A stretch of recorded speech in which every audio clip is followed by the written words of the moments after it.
अरे मौसी क्या बताऊं, सारे थाने में रिपोर्ट लिखवा दी पर पता नहीं चला वो चोर मेरी बीवी को कहाँ चुरा के ले गया है। मौसी 1 मिनट रुकना, मैं अभी करता हूँ बात।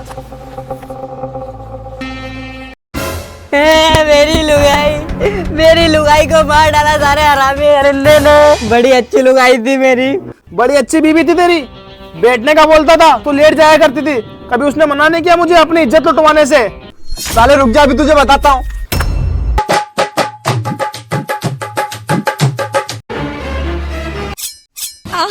एक मिनट भाई साहब, जैसे तुमने मुझे चक्कू घुचा है ना, वैसे मेरी बीवी को घुस दो, क्या पता जिंदा हो जाए। ठीक है, नहीं हुई। अच्छा देखा भी होगी। चल मेरी जान। मेरी बीबी जिंदा हो गई, मेरी बीबी जिंदा हो गई। हैं? ये दोनों कहाँ चले गए? हेलो, तुमने मुझे जिंदा करवाया, आइए फिर जाके मेरी इज्जत लूटेगा। साला फिर ले गया भगा के, उसकी इज्जत लूटेगा।